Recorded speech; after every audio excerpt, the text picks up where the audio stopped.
नमस्ते भगिनी। नमस्ते भगिनी। नमस्ते भगिनी। हरिः ओम्। ॐ श्री परमात्मने नमः। अथ श्रीमद्भगवद्गीता अथ प्रथमोऽध्यायः। अर्जुन विषादयोगः। धृतराष्ट्र उवाच धर्मक्षेत्रे कुरुक्षेत्रे समवेतायुयुत्सवः मामकाः पाण्डवाश्चैव किमकुर्वत सञ्जय। सञ्जय उवाच दृष्ट्वा तु पाण्डवानीकं व्यूढन् दुर्योधनस्तदा आचार्यमुपसङ्गम्य राजा वचनमब्रवीत्। पश्यैतां पाण्डुपुत्राणाम् आचार्यमहतीं च व्यूढान् द्रुपदपुत्रेण तव शिष्येण धीमता। अत्र शूरा महेश्वासाः भीमार्जुनसमायुधि युयुधानो विराटश्च द्रुपदश्च महारथः। धृष्टकेतुश्चेकितानः काशीराजश्च वीर्यवान् पुरुजित् कुन्तिभोजश्च शैब्यश्च नरपुङ्गवः युधामन्युश्च विक्रान्तः उत्तमौजाश्च वीर्यवान् सौभद्रो द्रौपदेयाश्च सर्व एव महारथाः। अस्माकं तु विशिष्टाये तान्निबोध द्विजोत्तम नायका मम सैन्यस्य संज्ञार्थं तान् ब्रवीमि ते। भवान् भीष्मश्च कर्णश्च कृपश्च समितिञ्जयः अश्वत्थामा विकर्णश्च सौमदत्तिस्तथैव च अन्ये च बहवः शूराः मदर्थे त्यक्तजीविताः नानाशस्त्रप्रहरणाः सर्वे युद्धविशारदाः। अपर्याप्तं तदस्माकं बलं भीष्माभिरक्षितम् पर्याप्तं त्विदमेतेषां बलं भीमाभिरक्षितम् अयनेषु सर्वेषु यथा भागमवस्थिताः भीष्ममेवाभिरक्षन्तु भवन्तः सर्व एव हि। तस्य दण्डनयन् हर्षं कुरुवृद्धः पितामहः सिंहनादौ विनद्योच्चैः शङ्खं दद्मौ प्रतापवान्। ततः शङ्खाश्च भैर्यश्च पनवानकगोमुखाः सहसैवाभ्यहन्यन्त सशब्दस्तु मुलोऽभवत्। ततः श्वेतैर्हयैर्युक्ते महति स्यन्दने स्थितौ माधवः पाण्डवश्चैव दिव्यौ शङ्खौ ददध्मरुः पाञ्चजन्यं ऋषिकेशः देवदत्तं धनञ्जयः पौण्ड्रं दध्मौ महाशङ्खं भीमकर्मावृकोदरः अन्तविजयं राजा कुन्तीपुत्रो युधिष्ठिरः नकुलः सहदेवश्च घोषमणिपुष्पकौ काश्यश्च परमेश्वासः शिखण्डी च महारथः धृष्टद्युम्नो विराटश्च सात्यकिश्च पराजितः द्रुपदो द्रौपदेयाश्च सर्वशः पृथिवीपते सौभद्रश्च महाबाहुः शङ्खान् दध्मुः पृथक् पृथक् घोषोधार्तराष्ट्राणां हृदयानि व्यारयत नभश्च पृथिवी चैव सुमुखोऽयन्नादयन् अथ व्यवस्थितान् दृष्ट्वा धार्तराष्ट्रान् कपिध्वजः प्रते शस्त्रसम्पाते धनुरुद्यम्य पाण्डवः ऋषिकेशं तदा वाक्यम् इदमाह महीते अर्जुन उवाच सेनयोरुभयोर्मध्ये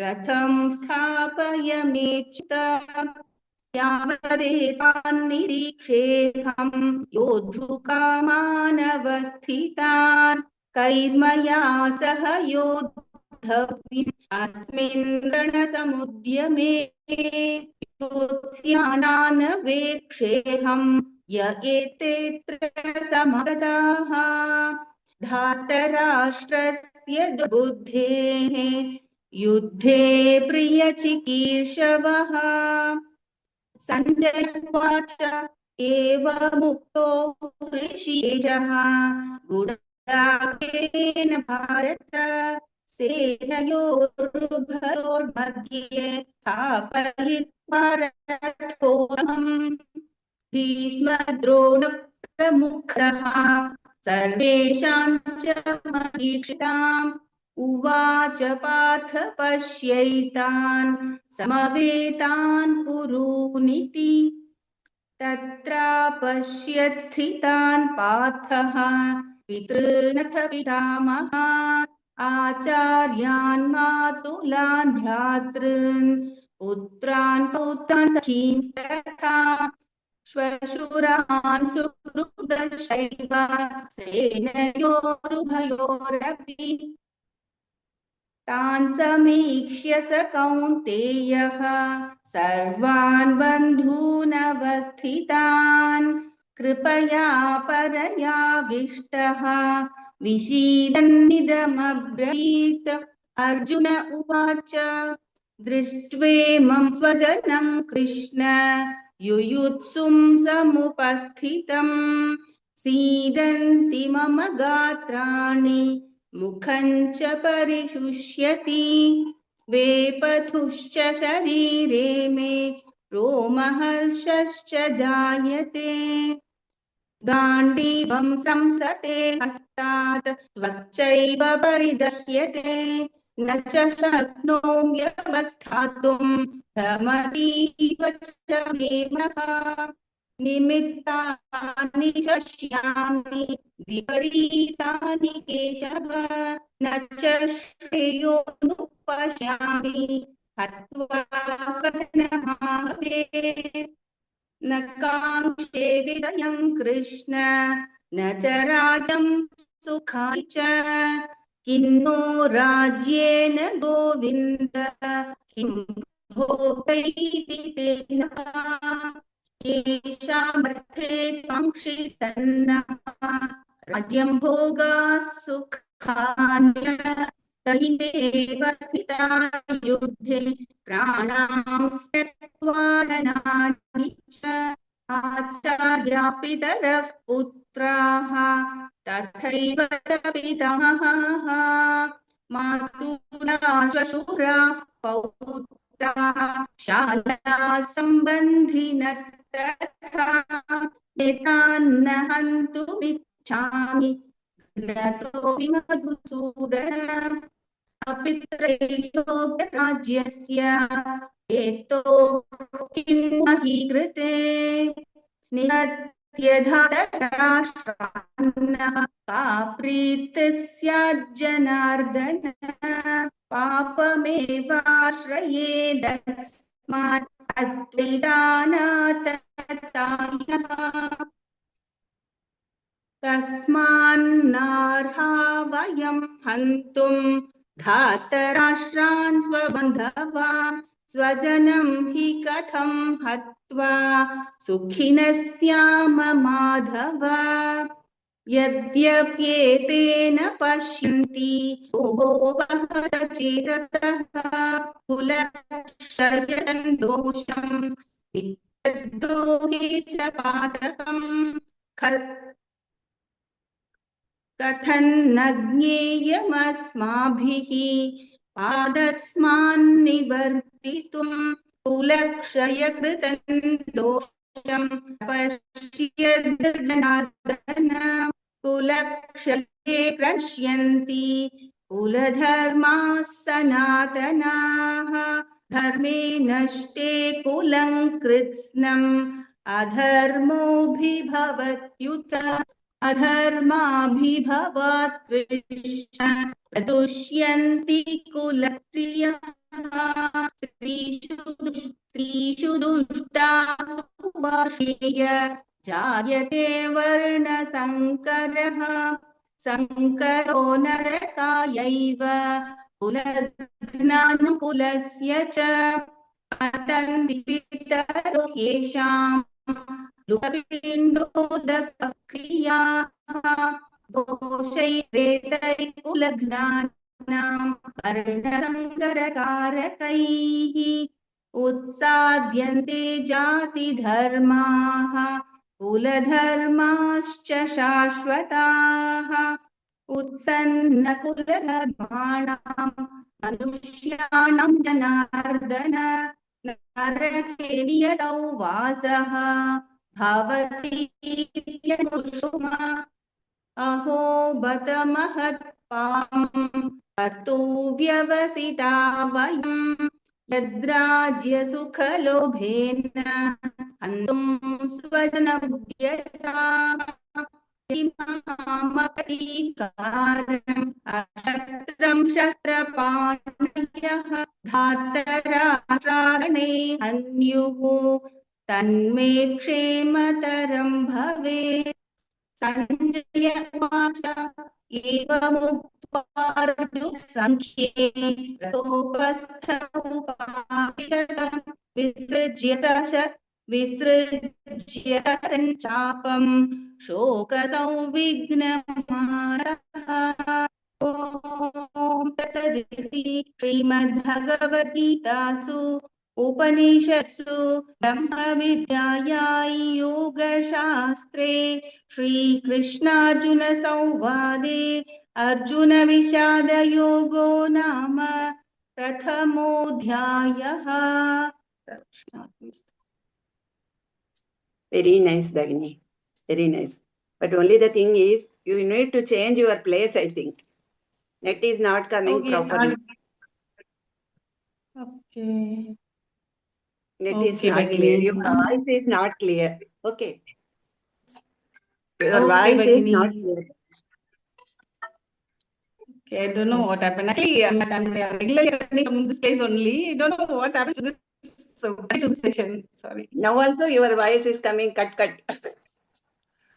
Okay. Okay. Whatever I have heard, that I will tell you. Okay. Can you repeat 16th shloka, second pada? Yes.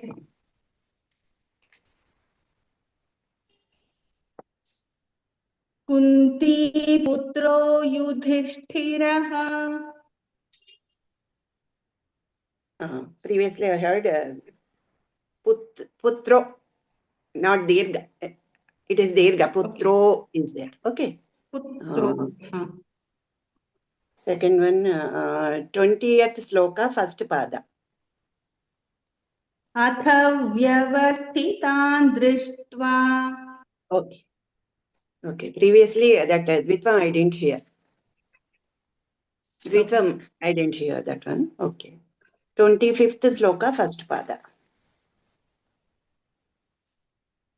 This all may be because of net only.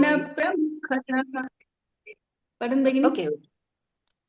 This may be because of net only, I think. These mistakes I heard like that. Okay. Repeat. Can you repeat that? Bhishma.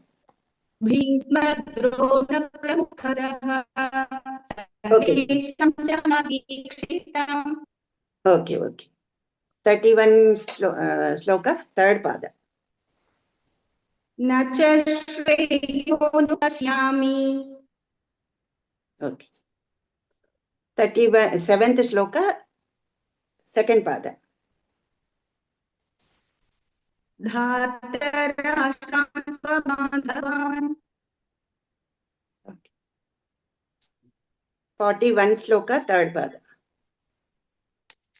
Strishu dushasu varshmeya.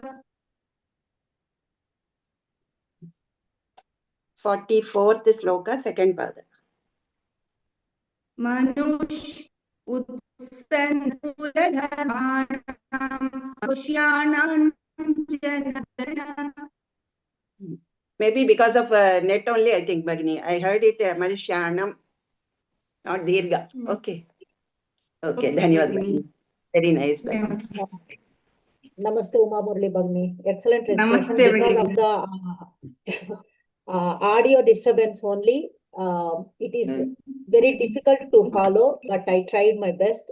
I didn't find any So sorry. mistakes.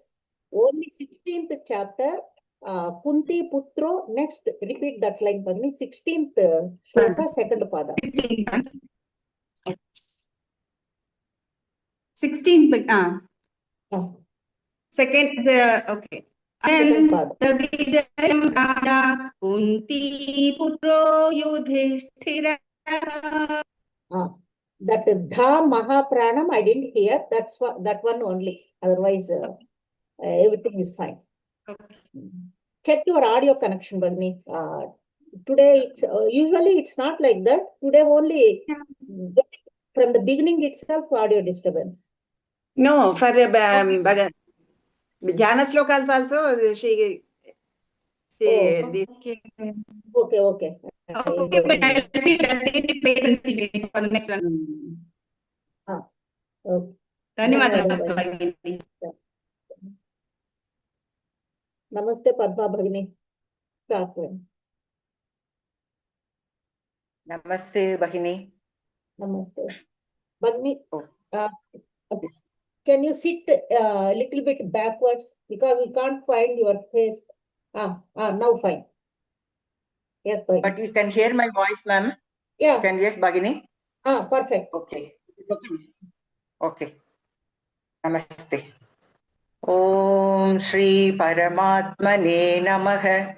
Srimad-Bhagavad-Gita Atha Pradhamodhyayaha Arjuna Vishadayogaha Dhritarashtra Uvacha Dharmakshetre Gurukshetre Samaveda Yuyutsavaha Mamakav Pandavachaiva Kimakurvada Sanjaya Sanjaya Uvacha Drishtva Pandavanekam Vyudhan Duryodhanastata Acharyamupasangam Rajavachanamabravit Pashyaitam Panduputranam Acharya Makatim Chamom Vyudhan Drupada Putrena Tava Sishyena Dhimata Atra Shura Maheshvasaha Bhimarjuna Samayudhi Yuyudhano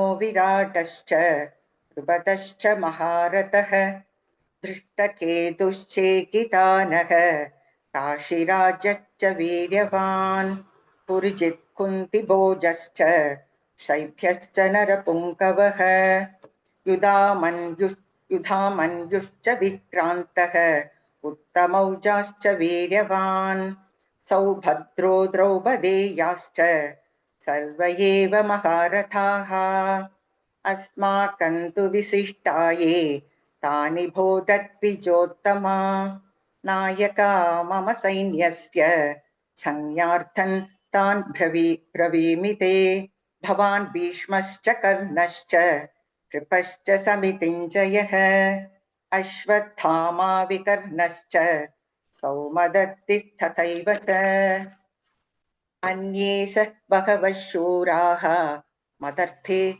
Tyakta Jevitaha Nana Shastra Prakaranaha सर्वे युद्ध विशारदाः अपर्याप्तं तदस्माकं बलं भीष्माभिरक्षितम् पर्याप्तं विदमे देशां बलं भीमाभिरक्षितम् अयनेषु च सर्वेषु यथा भागमवस्थिताः भीष्ममेवाभिरक्षन्तु भवन्तः सर्व एव हि तस्य सञ्जनयन् हर्षं गुरुवृद्धः पितामहः सिंहनादौ विनद्योच्चैः शङ्खं दद्मौ प्रतापवान् ततः शङ्खाश्च भैर्यश्च पणवानकगोमुखाः सहसैवाभ्यहन्यन्त शशब्दस्तु मुलोऽभवत् ततः श्वेतैर्हयैर्युक्ते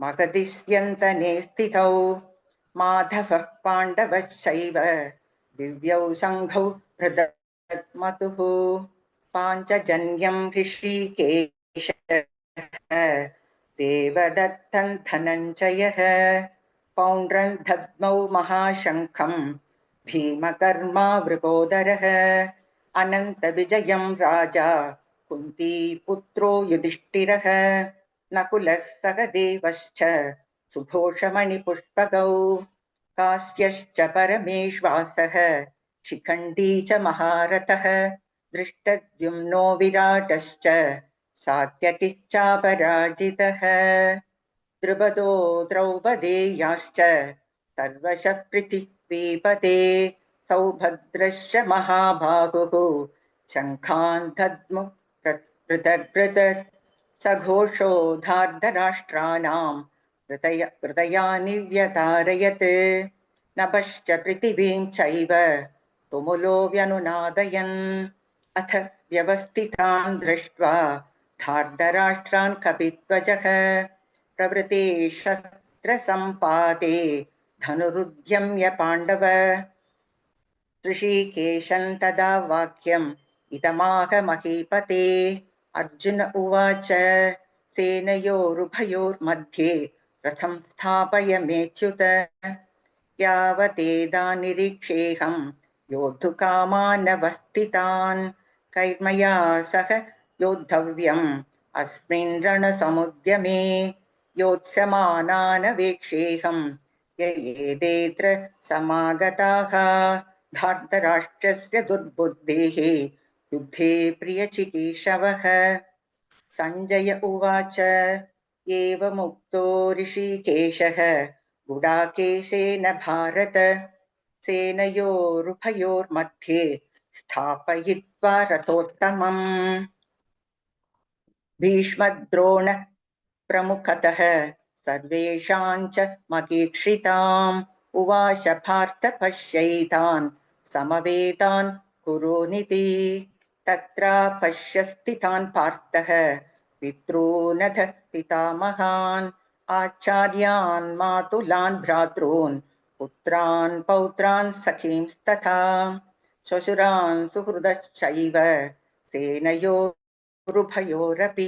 तान् समीक्षय स कौन्तेयः सर्वान् बन्धूनवस्थितान् कृपया परयाविष्टः विषीदन्निदमब्रवीत् अर्जुन उवाच दृष्ट्वेमं स्वजनं कृष्ण युयुत्सुं समुपस्थितं सीदन्ति मम गात्राणि मुखं च परिसुष्यति वेपतुश्च शरीरे मे रोमहर्षश्च जायते गाण्डीवं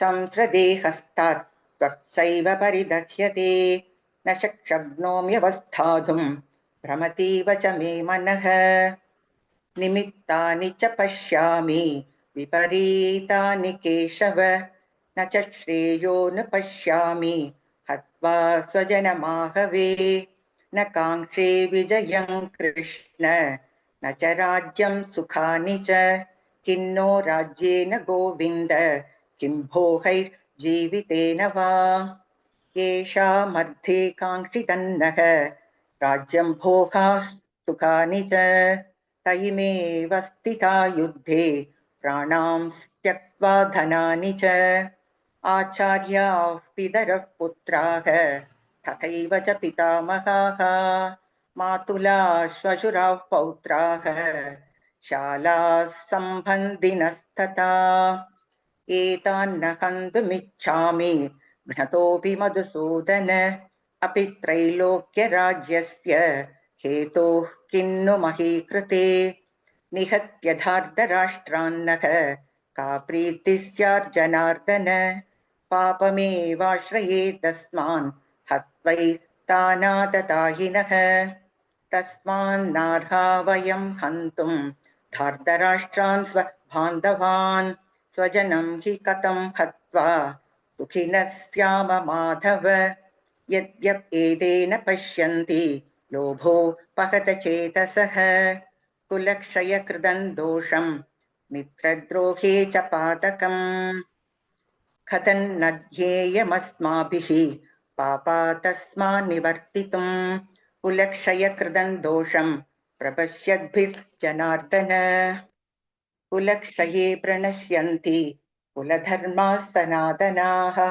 धर्मे नष्टे कुलं कृष्णम् अधर्मोऽभिभवत्युत अधर्माभिभवात् कृष्ण प्रदुष्यन्ति कुलस्त्रियः स्त्रीषु दुष्टासु वार्ष्णेय जायते वर्णसङ्करः सङ्करो नरकायैव कुलघ्नानां कुलस्य च पतन्ति पितरो ह्येषां लुब्धपिण्डोदकक्रियाः दोषैरेतैः कुलघ्नानां वर्णसङ्करकारकैः उत्साद्यन्ते जातिधर्माः कुलधर्माश्च शाश्वताः उत्सन्नकुलधर्माणां मनुष्याणां जनार्दन नरके नियतौ वासः भवतीत्यनुशुश्रुम अहो बदमहत्पापं कर्तुव्यवसिता वयं यद्राज्यसुखलोभेन हन्तुं स्वजनमुद्यताः यदि मामप्रतीकारम् अशस्त्रं शस्त्रपाणयः धार्तराष्ट्रारणे हन्युः तन्मे क्षेमतरं भवेत् सञ्जय उवाच एवमुक्त्वार्जुनः सङ्ख्ये रथोपस्थ उपाविशत् विसृज्य शचरं चापं शोकसौविघ्नमानसः ॐ तत्सदिति श्रीमद्भगवद्गीतासु उपनिषत्सु ब्रह्मविद्याया योगशास्त्रे श्रीकृष्णार्जुनसंवादे अर्जुनविषादयोगो नाम प्रथमोऽध्यायः। धन्यवाद। Namaste, Bhagini. Very nicely chanted. But only few places, ta, da difference and pa, ka, ga difference, you are making mistakes there. Okay. Few places I will tell you. Yes. Can you recite first sloka, first pada? Dhritarashtra उवाच धर्मक्षेत्रे कुरुक्षेत्रे Previously I heard Gurukshetre. It is Kurukshetre. Okay. Dharma Kshetre, Kurukshetre. Ka, first ka. Okay. Next, seventh shloka, second pada. तानि बोधद्विजोत्तम तानि Bodha. Previously you recited Bodha. You have given Mahaprana to Bo. It is Bodha. Dha is Mahaprana, not Baha. Okay. तानि बोधद्विजोत्तम Bodha, Mahaprana. Tani bodhadvijottama. Okay. Yes, ma'am. Next ninth shloka, first pada. अन्ये च बहवः शूराः Previously you recited Anyesha. Instead of Anyecha, instead of Anyecha, you recited Anyesha. अन्ये च बहवः शूराः. Yes, correct. Next, 10th shloka, second pada, Bhagini.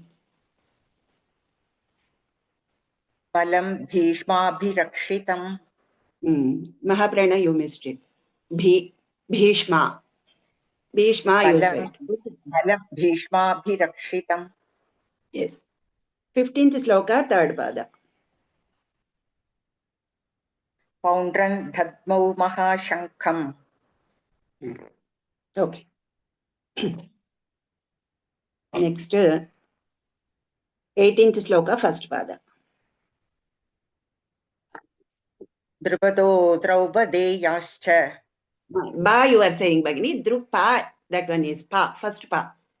द्रुपदो द्रौपदेयाश्च Draupadeyascha. Da, that one is second da. द्रुपदो द्रौपदेयाश्च Drupa, first pa. द्रुपदो द्रौपदेयाश्च. Yes, correct. Okay. 19th sloka, third pada. नभश्च पृथिवीं चैव Nabha. Nabha. नभश्च Bha is Mahaprana. Nabhascha. Prithivim chaiva. पृथिवीं चैव. Yes. Two Mahapranas. Yes. 20th sloka, first pada.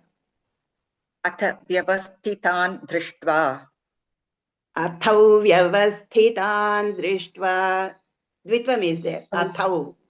व्यवस्थितान् दृष्ट्वा अथौ You are व्यवस्थितान् splitting that one. Atha vyavasthitan, like that you are reciting, but you have to combine that and you have to say dvitvam there. Okay. Okay. Athau vyavasthitan drishtva. Okay. अथौ व्यवस्थितान् दृष्ट्वा अथौ व्यवस्थितान्. Yes. Okay. Next, 20th sloka, third pada. Same sloka, third pada you recite. प्रवृत्ते शस्त्रसम्पाते. Okay. Now you recited correctly. Okay. Next, 22nd sloka, first pada. 22nd, 22, first pada. योद्धुकामानवस्थितान् First pada, Bhagini. कैर्मया सह योद्धव्यम्. First pada, Bhagini. Yavadetan. यावदेतान् निरीक्षेऽहम्. Previously you jumbled that one. Yavatedan you said. Okay. यावदेतान्. Yes, it is Yavadetan. Okay. Next, 26th shloka, second pada. पितॄनद पितामहान्. Pitru you are saying, don't say which one there. Pitrunatha pitamahan. Okay. पितॄनथ. No, Pitru. It is not Pitru.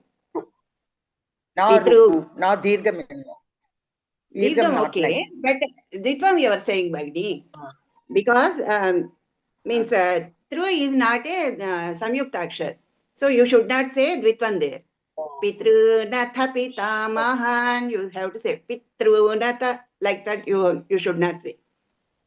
Pitrunatha pitamahan. Say. पितॄनद पितामहान्. Yes. पितॄनद पितामहान्. Yes. Next, 27th sloka, first pada, Bhagini. सशुरान् सुहृदश्चैव शेनै. Now you say Sashuran. recited. Correct, Bhagini, correct. Next, 30th sloka, first pada. गाण्डीवं संस्रते हस्तात्. Sramsrate you are saying. Sramsate it is. गाण्डीवं संस्रते. Yes. Yes, correct, Bhagini. Okay. गाण्डीवं संस्रते. Yes. 30th sloka, same sloka, third pada. न च शक्नोम्यवस्थातुम्. Okay, correct. Next, 33rd sloka, second pada. राज्यं भोगा सुखानि च. Bhogha. Ha you are saying, Bhagini. Bhogas. Ga, that one is. राज्यं भोगा सुखानि च. Rajyam bhogas sukhani cha. राज्यं भोगा सुखानि च. You practice that one, Bhagini. Bhogas. राज्यं भोगा सुखानि च. Yes, correct. Next, 37th sloka, second pada. Ardharashtran Svabandhavan. Now you recited correctly. Previously, you recited Bhandhavan. Bha is not Mahaprana. Okay. But you recited Mahaprana there. You jumbled that one. Okay. Next, 39th sloka, first pada. Kathannagyeyyamasmabihi bhabihi. Nagneya. Kathannagyeyyamasmabihi. Kathannagyeyyamasmabihi. Gyeya you are saying. Neya that is. Okay. You practice that one. Nagneya. Nagyeya. Nagneya. Gyeya you are saying. It is Neya. Okay. Kathannagyeyya. Okay. You practice that one, Bhagini. Kathannagyeyyamasmabihi. Next, 43rd sloka, first pada. Toshairedhaiskulajnanam. Okay, now you recited correctly now. Okay, 44th sloka, first pada. Uttannakuladharmanam. Okay. Okay, Bhagini. That's all. Namaste Padma Bhagini. ಧನ್ಯವಾದ. Namaste Padma Bhagini. Remember all those corrections Subhashini Bhagini made. I'll tell you overall recitation comments, Bhagini. Whenever the Mahaprana is preceded, you are reciting the previous letter as Mahaprana. Like That's she a said, mistake I'm making. Yeah, ma'am. like she said, noticed it. Dharashran Swabandhavan. You are reciting previous letter, Ba as Mahaprana, and the next slightly, that also Mahaprana. In 34 and 37. Okay, Bhagini? Yeah, I noticed it, madam. I am correcting it, but still. Okay. With a little bit more practice, you will get all these things. And like she said, jumbling. Gandhi, Vamsram, Sate, there also you have given extra sa, extra ra, sramsra, sramsrate hasta. Sramsate. Wherever Rukara, Refa is there, take care while reciting. And Mahaprana, previous letter is Alpa Prana, there also you take care recitation. And make all those corrections like ka varga, what is ka, or what is kha, and pa, pha, ta, dha, da. You write second ta varga, second letter. That means da. Because in Tamil, the font is different. For takara, Yes. you have all same one letter. Clearly you note 1, 2, 3. Then you will identify which takara, dakara comes like that. Got it, Bhagini? Yes, ma'am. Yeah, in same, I found it. Can you repeat the last, Bhagini? Ending credits. Om Tatsadidam. Om Tatsadidi. Srimad Bhagavad Gita. There also, Bhagini, Upanishad. ta varga and sakara. Most people feel difficulty while reciting ta, immediately sa is there. Tatsaditi. Each letter should be pronounced correctly and perfectly. Om Tatsaditi. Yes, Bhagini. Now correct. Yes. Om Tatsaditi. Yes, Bhagini. Okay. Slowly. Make it slow. Then it will come clearly. Bhagini. Yes, Bhagini. Dhanyawad, Bhagini. Dhanyawad, Bhagini. Dhanyawad. Namaste, Rakhi Bhagini. Hari Om, Bhagini. Bhagini. Yes, recite. Om Shri Paramatmane Namaha. Srimad Bhagavad Gita. Atha Prathamodhyaya. Yes, ma'am. You're not able to hear me? Okay, now I'm able to hear. Yes, Bhagini, start. Om Shri Paramatmane Namaha. Shrimad Bhagavad Gita अथ प्रथमोऽध्यायः अर्जुनविषादयोगः धृतराष्ट्र उवाच धर्मक्षेत्रे कुरुक्षेत्रे समवेतायुयुत्सवः मामकाः पाण्डवाश्चैव किमकुर्वत सञ्जय सञ्जय उवाच दृष्ट्वा तु पाण्डवानीकं यूढन् दुर्योधनस्तदा आचार्यमुपसङ्गम्य राजा वचनमब्रवीत् पश्यैतान् पाण्डुपुत्राणाम् आचार्यमहतीं च मूं यूढान् द्रुपदपुत्रेण तव शिष्येण धीमता अत्र शूरा महेश्वासाः भीमार्जुनसमायुधि युयुधानो विराटश्च द्रुपदश्च महारथः दृष्टकेतुश्चेकितानः काशीराजश्च वीर्यवान् पुरुजित् कुन्तिभोजश्च शैब्यश्च नरपुङ्गवः युधामन्युश्च विक्रान्तः उत्तमौजाश्च वीर्यवान् सौभद्रो द्रौपदेयाश्च सर्व एव महारथाः अस्माकं तु विशिष्टाये तानि बोधद्विजोत्तम नायका मम सैन्यस्य शैब्यसङ्ख्यार्थं तान् ब्रवीमि ते भवान् भीष्मश्च कर्णश्च कृपश्च समितिञ्जयः अश्वत्थामा विकर्णश्च सौमदत्तिस्तथैव च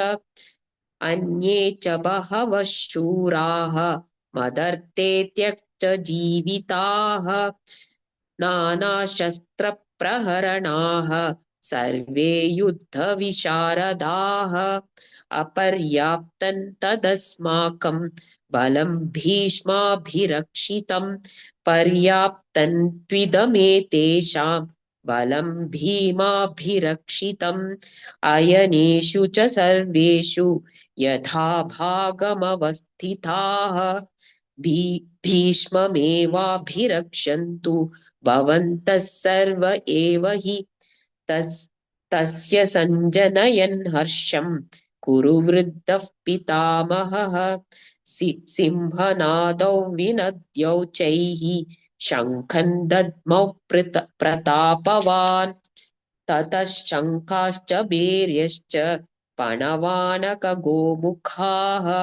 सहसैवाभ्यहन्यन्त सशब्दस्तु मुलोऽभवत् ततः श्वेतैर्हयैर्युक्ते महतिस्य नन्दने स्थितौ माधवः पाण्डवश्चैव दिव्यौ शङ्खौ प्रदद्मतुः पाञ्चजन्यं ऋषिकेशः देवदत्तं धनञ्जयः पौण्ड्रं दद्मौ महाशङ्खं भीमकर्मा वृकोदरः अनन्तविजयं राजा कुन्तिपुत्रो युधिष्ठिरः नकुलः सह देवश्च सुघोषमणिपुष्पकौ काश्यश्च परमेश्वासः शिखण्डी च महारथः दृष्टद्युम्नो विराटश्च सात्यकिश्चापराजितः द्रुपदो द्रुपदेयाश्च सर्वशः पृथिवीपते सौभद्रश्च महाबाहुः शङ्खान् दद्मुः पृथक् पृथक् सघोषो धार्तराष्ट्राणां हृदयानि व्यधारयत् नभश्च पृथिवीं चैव तुमुलो व्यनुनादयत् अथ व्यवस्थितान् दृष्ट्वा धार्तराष्ट्रान् कपिध्वजः प्रवृत्ते शस्त्रसम्पाते धनुरुद्यम्य पाण्डवः ऋषिकेशं तदा वाक्यम् इदमाह महीपते अर्जुन उवाच सेनयोरुभयोर्मध्ये रथं स्थापय मे अच्युत यावदेतानिरीक्षेऽहं योद्धुकामानवस्थितान् कैर्मया सह योद्धव्यम् अस्मिन् रणसमुद्यमे योत्स्यमानानवेक्षेऽहं या एतेऽत्र या ए- या यत्- ययत्ते या एतेऽत्र समागताः धार्तराष्ट्रस्य दुर्बुद्धेः युद्धे प्रियचिकीर्षवः सञ्जय उवाच एवमुक्तो ऋषिकेशः गुडाकेशेन भारत सेनयोरुभयोर्मध्ये रथा मध्ये स्थापयित्वा रथोत्तमम् भीष्मद्रोणप्रमुखतः सर्वेषां च महीक्षिताम् उवाच पार्थ पश्यैतान् समवेतान् कुरूनिति तत्रापश्यस्थितान् पार्थः पितृन्नथ पितामहान् आचार्यान् मातुलाभातॄन् पुत्रान् पौत्रान् सखींस्तथा श्वशुराः सुहृदश्चैव सेनयोरुभयोरपि तान् समीक्ष्य कौन्तेय सर्वान् बन्धूनवस्थितान् कृपया परयाविष्टः विषीदन्निदमब्रवीत् अर्जुन उवाच दृष्टव्येमं दृष्ट्वेवं स्वजनं कृष्ण युयुत्सु समुपस्थितं सीदन्ति मम गात्राणि मुखं च परिशुष्यति वेपतुश्च शरीरे मे रोमहर्श्च जायते गाण्डीवं स्रंसते हस्तात् त्वच्चैव परिदह्यते न च शक्नोम्यवस्थातुं भ्रमतीव च मे मनः न निमित्तानि च पश्यामि विपरीतानि केशव न च श्रेयोनुपश्यामि हत्वा स्वजनमाहवे न काङ्क्षे विजयं कृष्ण न च राज्यं सुखानि च किन्नो राजेन गोविन्द किं भोगैर्जीवितेन वा येषामर्थे काङ्क्षितन् कृष्णः राज्यं भोगाः सुखानि च त इमेव स्थिता युद्धे प्राणां त्यक्त्वा धनानि च आचार्याः पितरः पुत्राः तथैव च पितामहाः मातुलाश्वशुराः पौत्राः शालासम्बन्धिनस्तथा एतानहन्तुमिच्छामि घ्नतोऽपि मधुसूदन अपि त्रैलोक्यराज्यस्य हेतो किन्नु महीकृते निहत्य धार्तराष्ट्रानः का प्रीतिः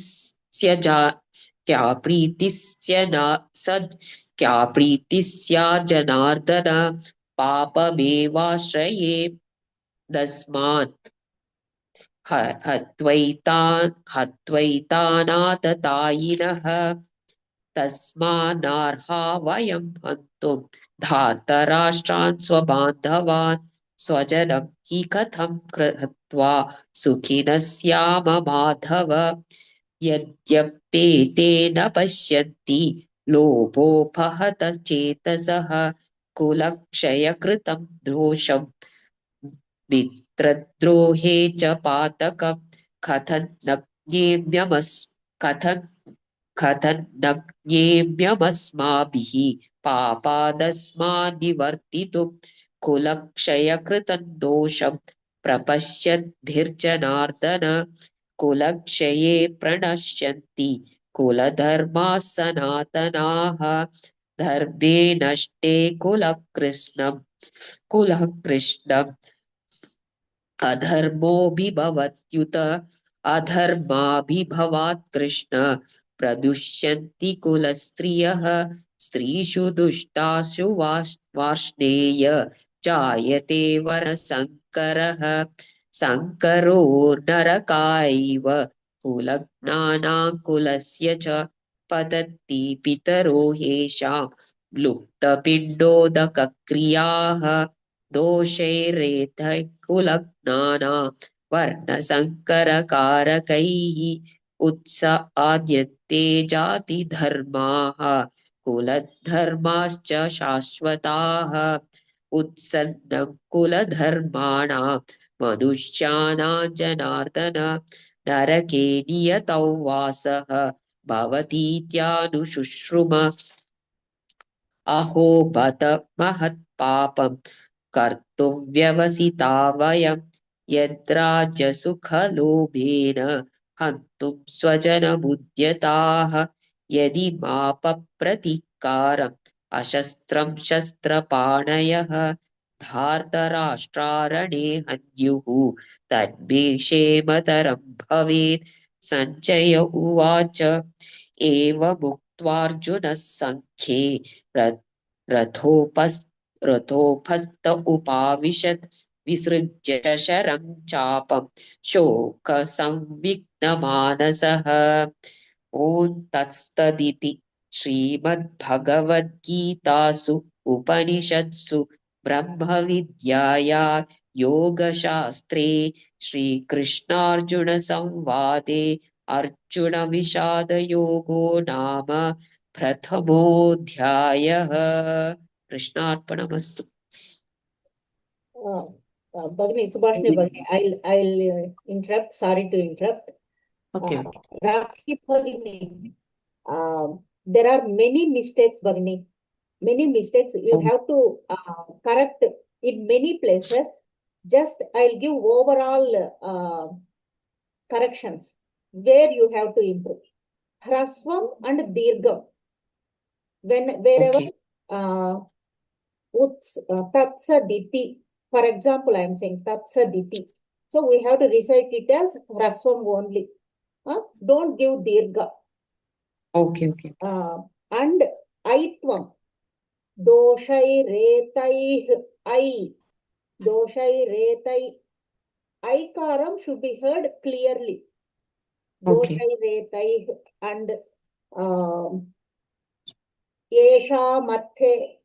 No, I like Shwashuram, Suhrudash Chaiva, Aitvam. Aitvam should be heard clearly. And Mahapranas, Bhagini, second shloka. Can you repeat second shloka, first pada, second pada? First one, second one. That Second one. Second pada. Yudhan Drupad. Sorry. Yes, Bhagini. Yudhan Duryodhanastada. Now you decided, before you missed that Mahaprana, Dha Mahaprana. It's a shloka is a combination of Mahapranas, Dvitvas and Anuswaras. Each we have to follow each grammatical rule. You missed many places Anuswaras also. Better to follow class videos in YouTube. Daily follow those class videos and make corrections in your script. Whether you follow Gita Press book or you write it down. Yes. Make all the corrections and practice with that YouTube videos. Okay. Need a lot of improvement, Bhagini. And Mahapranas also. Bha, you are missing Bha Mahaprana. Wherever Bha comes, you are missing. Okay. And Avagraham. Actually, I'll say where you recited that. 14th shloka, second pada.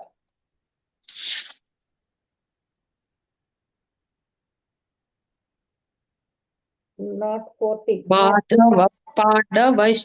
पाण्डवश्चैव दिव्यौ शङ्खौ प्रदद्मतुः 1 minute. 13th, 4th pada. Can you repeat 13th, 4th pada?